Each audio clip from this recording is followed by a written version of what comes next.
Are you tired of mile-long email chains with constant back and forth that don't accomplish anything?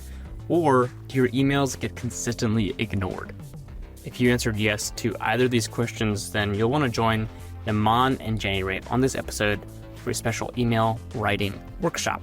Naman and Jenny Ray share a strategy for writing powerful emails that build trust, drive action, and remove friction. There's lots of incredible tips and best practices to put in place to make your email communication more effective. This training was actually part of a free monthly webinar series. You can register for the next one, the link in the show notes. All right, let's get into this episode with Naman and Jenny Ray. Really excited to be here today and talk about email communication, because a lot of us present maybe once a week, once a month, once a quarter, where maybe in meetings, multiple times a week, but may not always be leading those meetings. We are sending hundreds of emails a day. So if there is one medium that we need to master when it comes to communication, if there's one medium where we really need to make sure that our communication is as clear as possible, it's email. And the way that we teach email writing is through the pyramid principle. And for those of you who haven't joined us on prior calls, we'll send the recordings out of those calls so you can get caught up on what pyramid principle is. But at a high level, pyramid principle tells us that we, number one, lead our communication with our key takeaway. And number two, tell a shorter, more curated story that includes only the relevant data that reinforces the key takeaway that we're bringing to the table that day. And so the two high-level tenets of pyramid principle are, number one, you lead with a key takeaway. Number two, you support that takeaway with the right data, not all the data. So that's going to be the lens that we're using to walk through our teaching on emails today. And the first reason why this is so critical for us to understand, and why this is so important to Jenny Ray and I, and why we built this training after our own experience, very similar to how actually AWS started as an internal solution before they started selling it externally, is because of this right here. And that's that our perceived credibility is based 76% on the way that we structure our communication, and only 24% on what we actually say. And let me just repeat that so everybody understands. Say it for the people in the back, Naman. 76% of our perceived credibility comes from how we say what we say, and only a quarter of our perceived credibility comes from what we're actually saying. And what I find, even this morning when I was working with folks from from an organization that we're partnering with, what I find is that we spend so much time focused on what we're saying that we ignore how we're saying it. And in the presentation that I was working through this morning with a senior leader at a large organization, the content was fantastic, but it was really difficult for me to follow the implications of that content because there was no story and no structure that was put around the content that they had. And so there was a disconnect between how they were going to be perceived, the structure of their communication, and what they thought was most important, which was the content. And so this isn't a made-up stat. I didn't just make it up to support my point. This is based off of a study that was recently published in the Harvard Business Review. And so you can go and look that up and verify for yourself that what we're telling you today is true in terms of your perceived credibility. Naman, I know you're going to talk about this related to emails, but can I just bring an insight that we've had this last quarter, I think, as we've been working with some of the schools that we're working with. We've done a lot of case competition trainings in the schools. And so everybody is sitting there trying to figure out the best information and the greatest insight and build this amazing model. And our general the truth that we tell them, which they don't believe until they experience it, is that a great story, simply well told, will beat great content every day. And so that's really the port that we're putting over into emails, is that the maximum amount of information, not the point. The highest quality of information, still not the point. We're not saying that you fudge it or that you are eroding the value of that, but that a great structure is the only way that people will receive a great story. And so if you have great content and you don't have great structure, you get a 0 100% of the time. The only way you get credit for your work is if you have both. And so I think that's that. I just want to highlight that in another setting where we've been seeing that over and over again. And we get these like great data rich presentations that have no arc, no story, no answer. We even did one with our strategy sprint last week, and I was the partner on that project. And I met with all the teams on Thursday, and I was like, great work, and it's terrible. Right. And so I had them all redo in 24 hours the storyline because the structure didn't exist. So just wanted to bring that in from a couple of other places that we've talked about it as well. The best story always wins. And that's true across all settings. My background is in political communication. Look at candidates that are running for any office. It's rarely the best candidate that wins. It's the candidate with the clearest message that wins. Look at the stock market. What are the stocks that outperform indexes and their competition? They are stocks that are supported by the best and the clearest and the most compelling story. Right? If you look at Tesla's performance over the last 10 years, I would call Tesla a story stock. The market cap of Tesla didn't necessarily correlate with the business performance of Tesla at that time. And so no matter where you're playing, where you're working, what you're communicating, the best story always wins. And so that's what we're here to try and impart to you today, is the ability to tell the clearest and the best story. And if you can marry that with the best content, more power to you. But a better story will be better content almost every single time. So here are our 2 recommended structures for writing a clear email. We're just going to give you the templates right here. And then we're going to work through writing an email in one of these 2 templates as we move towards the end of our time together today. But there are 2 main types of emails that I would recommend that you send. And if your emails don't fit within one of these 2 structures, then I would really push back on if there's a reason for you to send that email. And we'll talk about that in just a minute. So the 2 types of emails that I'd recommend you send are answer first and answer last. Let's start with answer first on the left-hand side of this slide. An answer first email is when you're looking to drive action from the email itself. There's some action that you want your audience or your stakeholders to take. And so let's start from the very beginning, the very top, the subject line. I saw a couple people mention the subject line as a pain point inside the chat as we were starting this conversation around emails. One of the things that we found really, really beneficial at Management Consulted and with some of our partner organizations is instituting a tagging method to our emails. And so there are 3 tags that we use internally for our team as we're sending emails.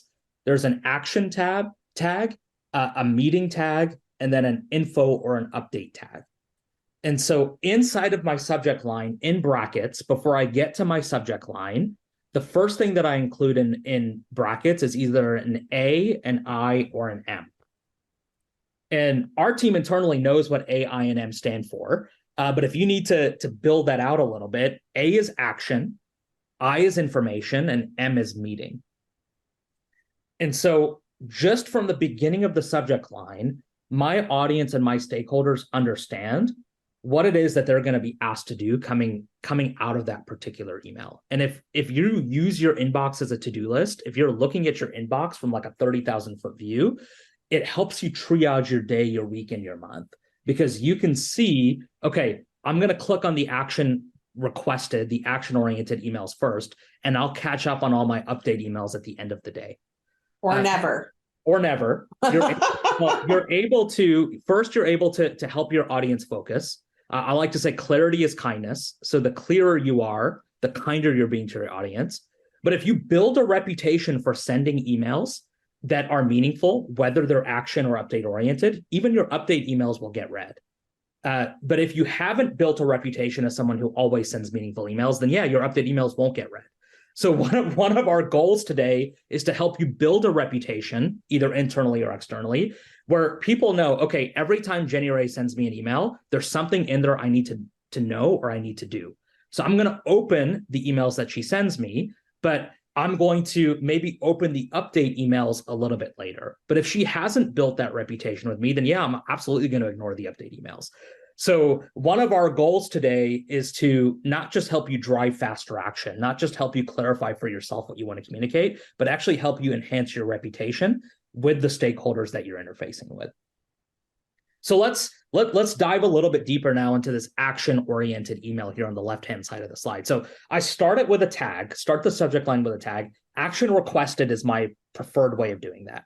I think action required is a little bit of a stronger tone, and maybe with people you work with often, that can work well.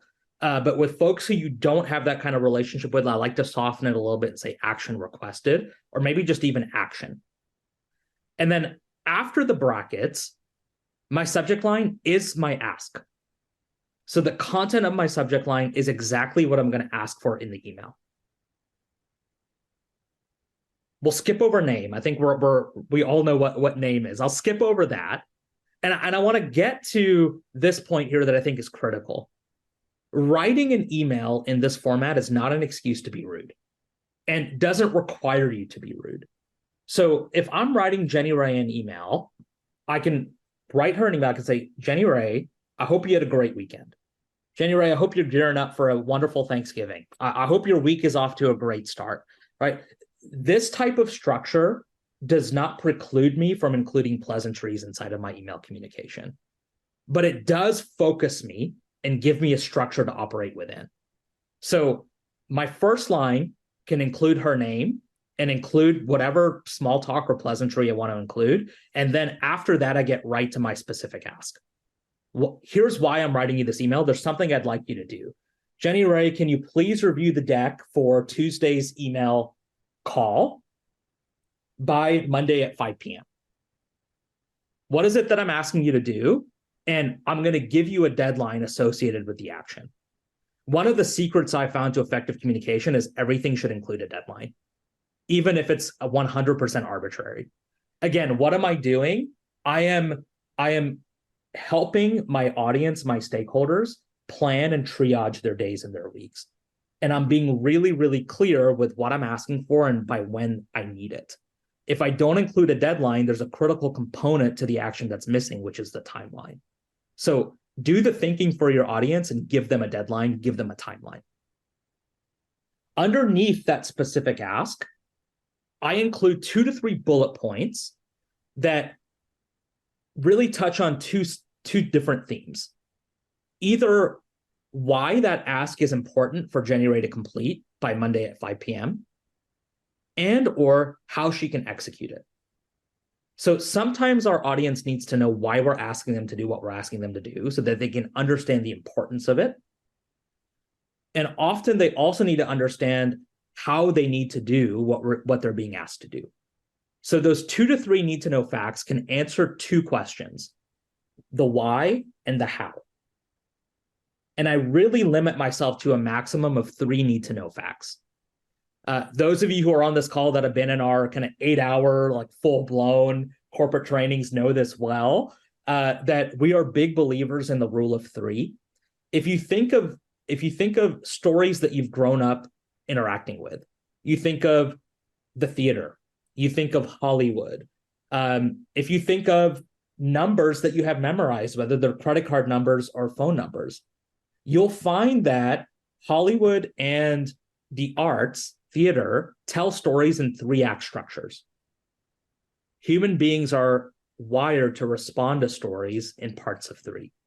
And if you think through the phone numbers and the credit card numbers you have memorized, chances are you've got them memorized in sets of 3 to 4 digits. There's something about the rule of 3 that ensures your story remains sticky and is able to be digested by your audience. You give me 8 bullet points, I'm going to ignore all of them. You give me 3, okay, I can digest that and I can understand why you need me to do what you're asking me to do. After those bullet points, you're going to end with next steps. So in my hypothetical example for Jenny Ray here, next steps might be, Jenny Ray, can you please, respond to the comments I left in the slides and align with me on, right, how we want to open and close the conversation, right? And I've left you comments and questions inside the deck, right? And can you please return the deck to me again by Monday, 5 p.m.? All right, thanks so much. Naman. I'm going to get really tactical at the end of my email and end with whatever the next steps are that help the person action the request that I've made at the beginning of the email. It's short, it's sweet, it's to the point, but it's not rude. And so if I believe that I can drive action within 2 to 3 email exchanges, then I send an email like that. If I don't think that the person is going to be willing or able to respond positively to my request within 2 to 3 emails, then I send the same email, but instead of asking them to do something, I ask them for a short meeting. The request becomes for a meeting. And then I come to the meeting with an agenda that includes what my ask is, why that's my ask, and what the next steps would be coming out of that meeting. But we hash it out over a 5 to 15-minute conversation. I found that to be much more efficient than the 10, 20, 100 email chains that we're all on that go back and forth, back and forth, back and forth. So that's how you write an answer first or action-oriented email. Let's quickly talk about why and how you'd write an update-oriented email, and then I'll address a couple of special scenarios. So an update-oriented email is for communication where you are just sharing information or an update. There's no immediate action attached to it. So maybe it's a recap or a review of a project. Maybe it's an update email you're sending a supervisor. Maybe you're just checking in with a client and letting them know what's been done over the last week or the last quarter and what the implications of that are moving forward. There's nothing you need from them, but it's just information that's important for them to know. Couple of key differences between an update and an action-oriented email. The first key difference is that your headline, your key message is now not a request for an action, but it is why you are sending the message that you're sending. The key message is, here's why this is important for you to know. So that becomes my subject line, and that also becomes the first line of my email.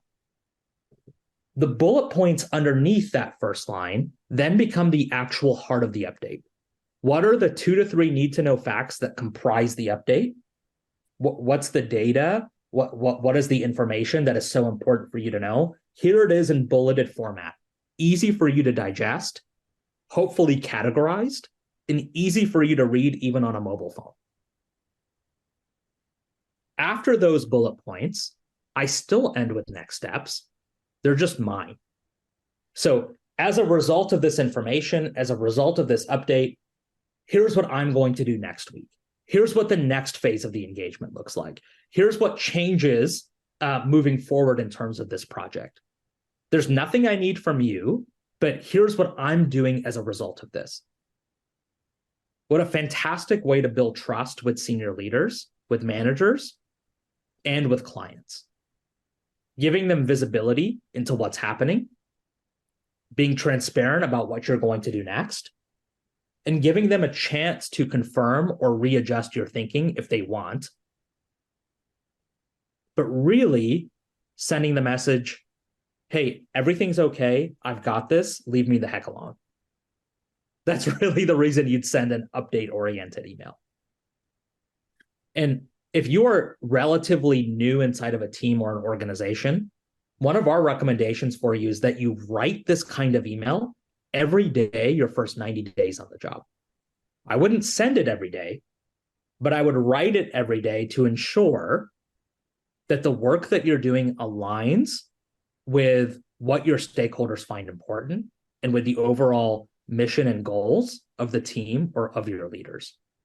And I'd probably send an email like this once a week for my first 3 months on the job and build a reputation as someone who is transparent, someone who's thinking about the implications of my work, someone who's thinking about what the next steps are going to be for me moving forward, and someone who's giving my supervisors, my leaders, a chance to confirm or readjust my thinking if they want to.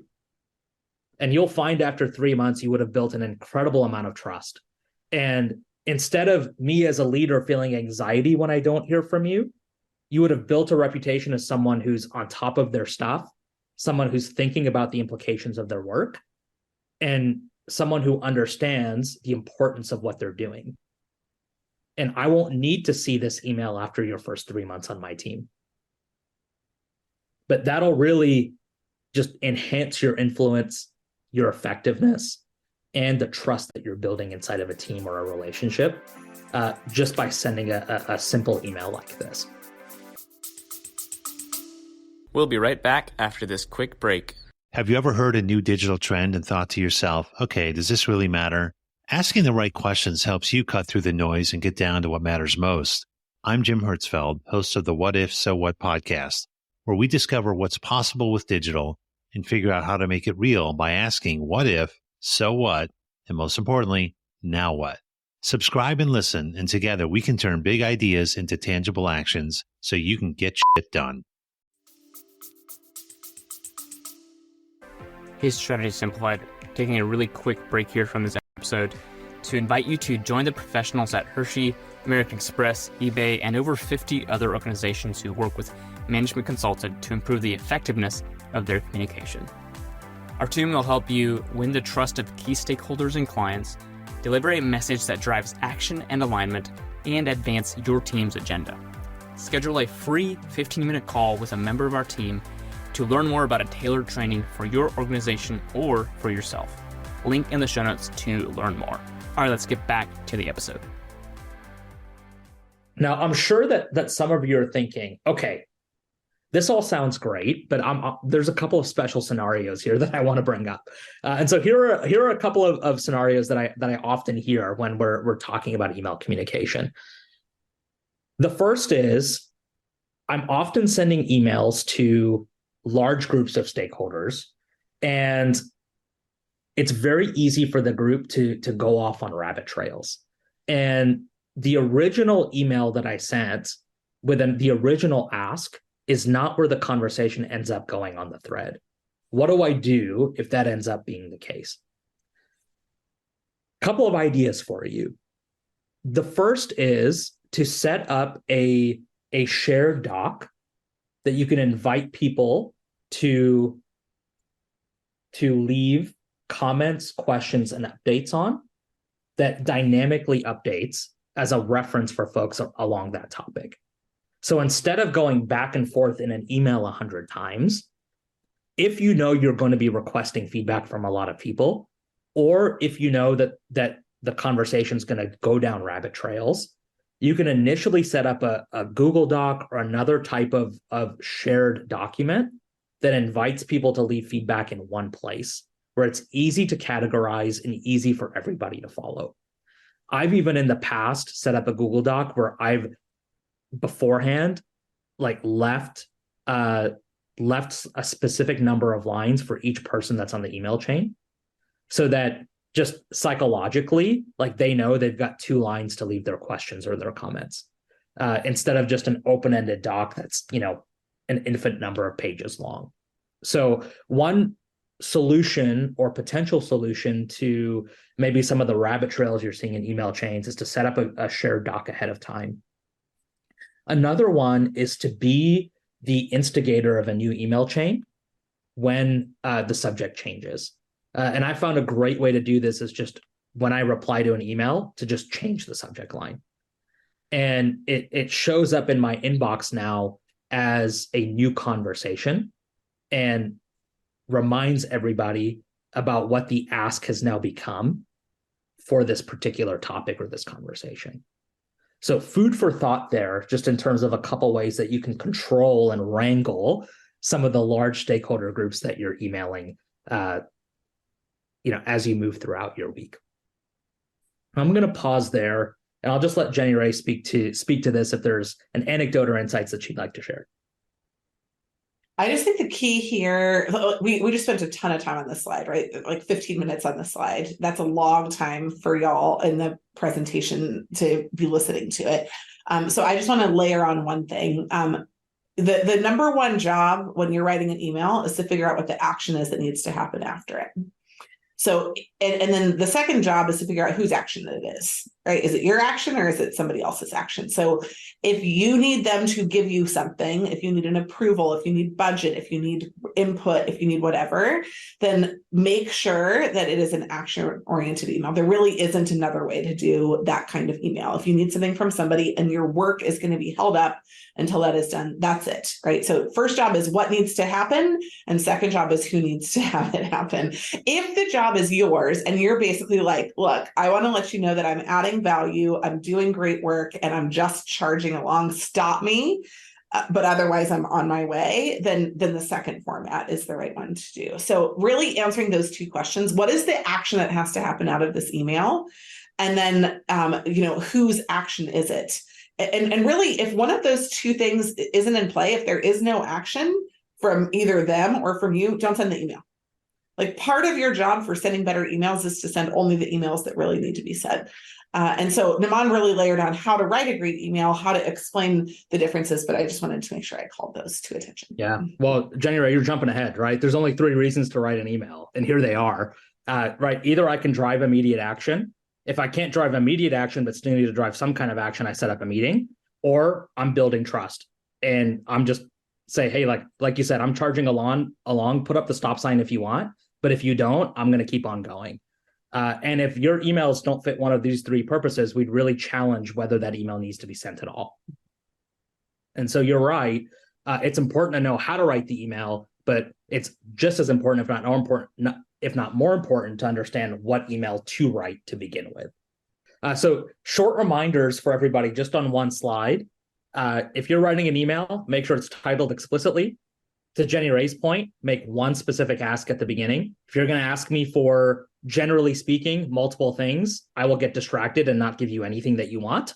Follow the rule of 3s. Give me 3 bullet points with the data I need to either understand why your request is important or how to execute it, and then provide a deadline.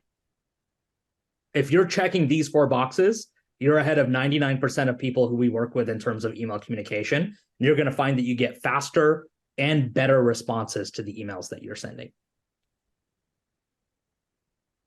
I want to share with everybody, just really, really briefly, an example of a sales email that one of our clients received.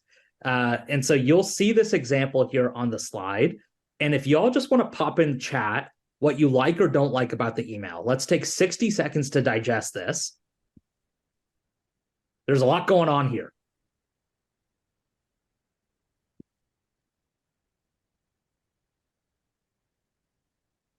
Let's see what we got. Someone says too many words. Mon, you give us a cue in the title. Yeah, that's true.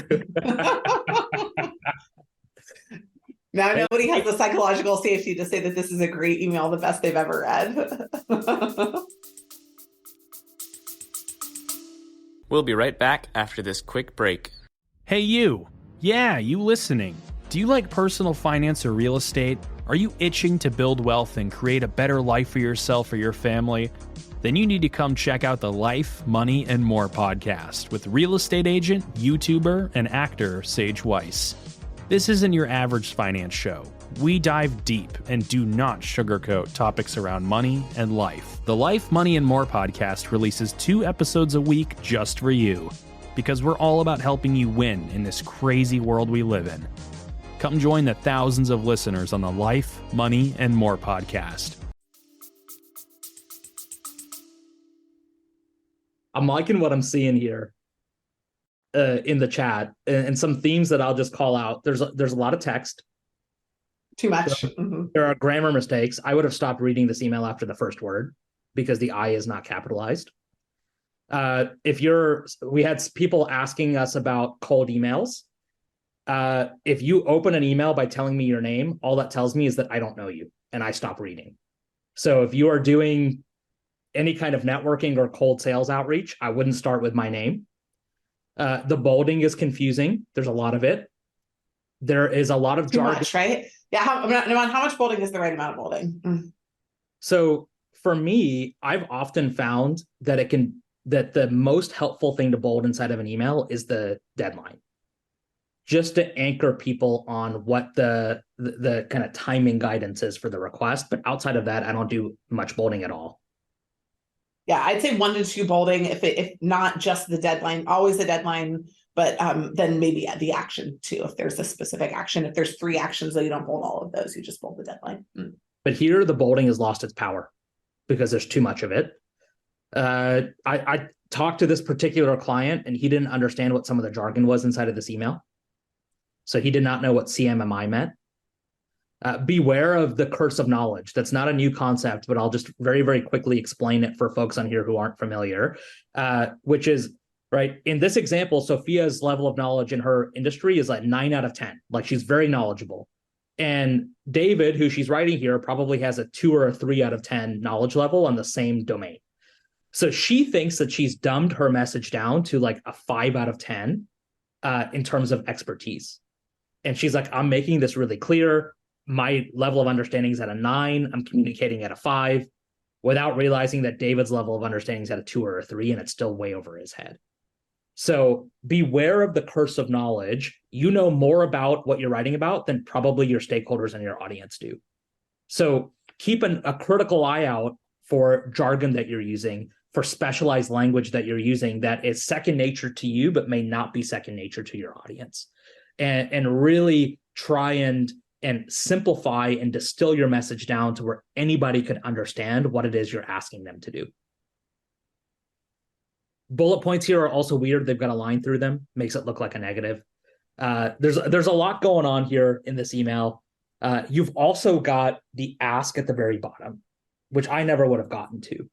And the ask to me is a very presumptuous one, which is, hey, can you find 30 minutes in your calendar to talk to me? All right, if I'm the one initiating the outreach, the communication, I'm going to do as much work as possible. And I want to help my prospect, my client, my stakeholder find a time instead of have them dig through their calendar to find 30 minutes. So here's how I rewrote it. I don't think it's perfect, but I think it's much better. And there's a lot of information that I thought Sophia should have included that she didn't. Right? I think one of the downsides to the email I showed you is not just that there was a lot of information, but she shared the wrong information that would have gotten me to say yes to the request, which is for a call. And so I highlighted in yellow the information that I actually would have shared if I was Sophia, to try and get David to talk to me. And so beware also of not just cutting content for the sake of cutting content. This is not just about sending short emails. It's about sending short emails and include the right information. And for each request, for each stakeholder, the right information may be a little bit different. Jenny Ray may need to know something different to say yes to your request than I will have to know. And so putting yourself in your stakeholder's shoes, thinking about their job function, their title, where they sit inside the organization, how they're managed, and the KPIs that they're measured by will help you understand what will be important to them relative to the request that you're making.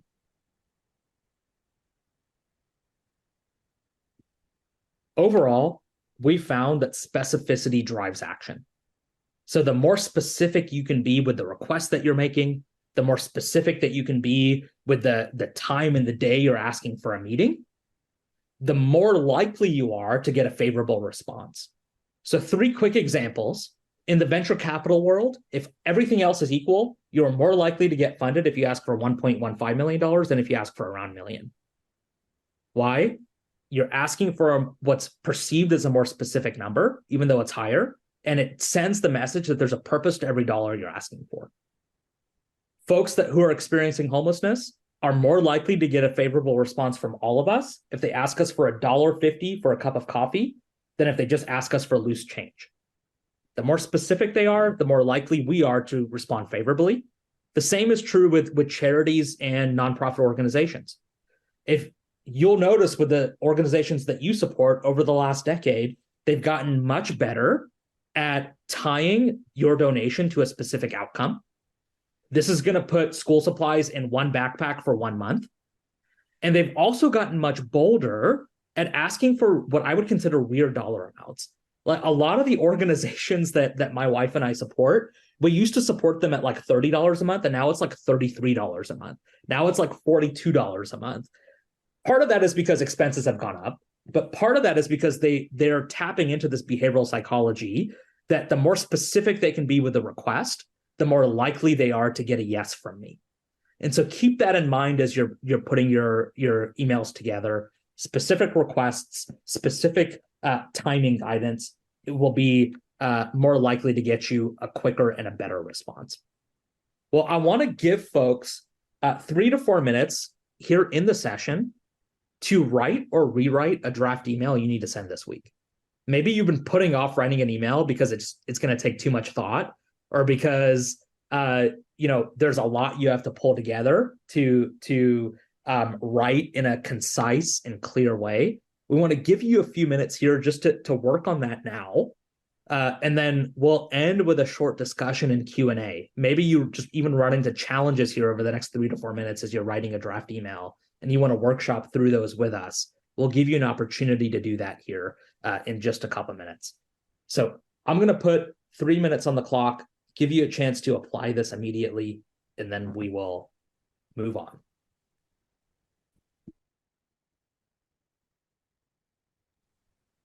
All right, that's 3 minutes. So hopefully you made some good progress on structuring or rewriting an email that you have to send later today.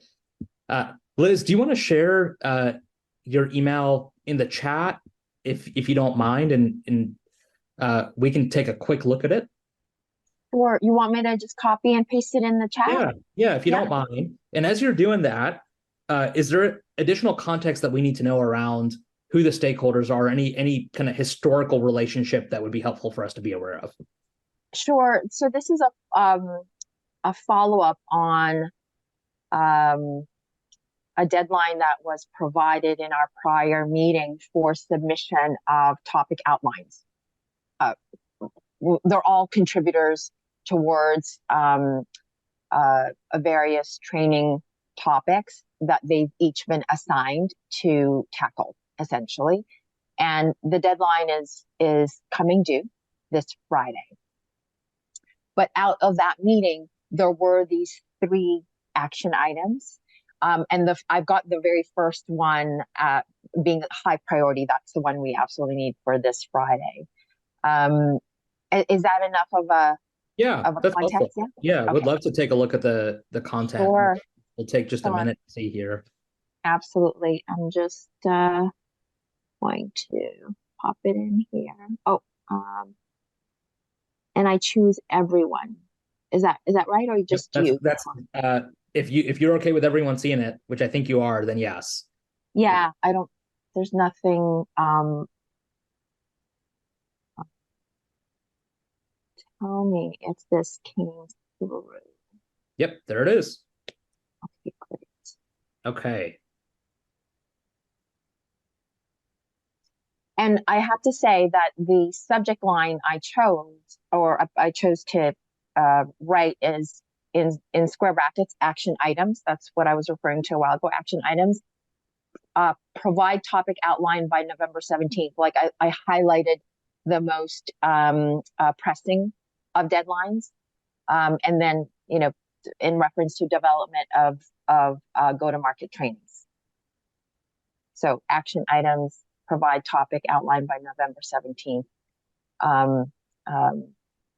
And development of go-to-market trainings. Might be too long. But... Okay. Wonderful, Liz.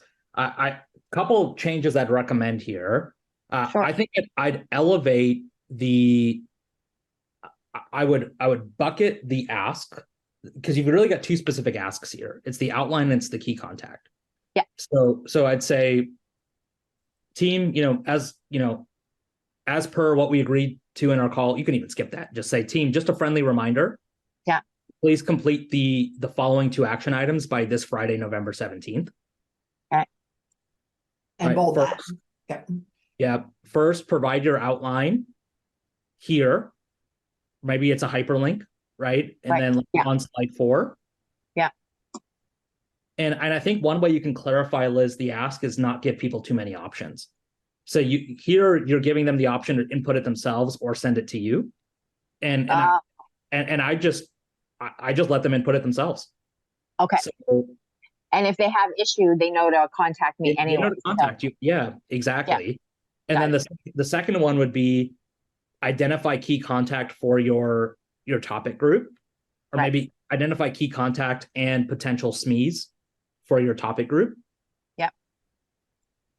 And I'm not sure if everybody needs to know the following key contacts you already have. And they'll see it anyways when they go through that link to the document. Yeah. Okay. Yeah. And then I'd probably include like that last bullet point as like a sentence outside of the structure of the bullet points. Okay.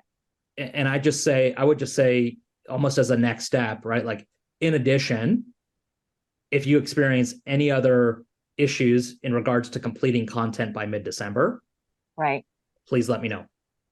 Okay. Yeah. Nice.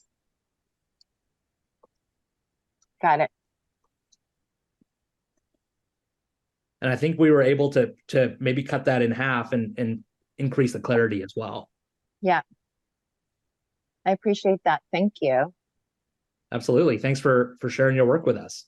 No problem. My pleasure. So that's just a quick preview of what happens in the one-on-one kind of sessions that we do with our partners and our clients. Is you bring a deliverable and we take 30 minutes and we just workshop it, whether it's a presentation, an email, a meeting agenda, etc. Naman, I have one poll that I'd love to pop up for a second, just out of curiosity. Is that all right if I put that up? Yeah, for sure. Okay, amazing. So after today's session, we've given y'all a little bit of an introduction. Just curious if you would be interested in if you're just here to learn, that's great. We do these on purpose for that. But if you're interested in a group training, joining one seat, if you're interested in a group training, hosting us inside your organization, or if you're interested in a solo training, working one-on-one, we can't see who's answering this. We're just kind of curious to figure out where you are as an audience. That will help us continue to build great trainings going forward. Wonderful. Well, thanks everybody for joining us today. Really enjoyed this conversation. If again, you would like more help with your emails or other communication, please reach out. We'd love to help. Otherwise, we'll see you on next month's training. Have a wonderful rest of your Tuesday. If you enjoyed this episode with Naman and Jenny Ray, and check out the link in the show notes to register for a future communication training workshop. These are free. We do about one a month. Link in the show notes to register. In addition, if you're enjoying the podcast, please leave us a rating, a review on Apple Podcasts or Spotify. It does help boost us in the algorithms and help get the word out to more potential listeners. Thank you in advance, and we'll catch you again for another episode of Strategy Simplified soon.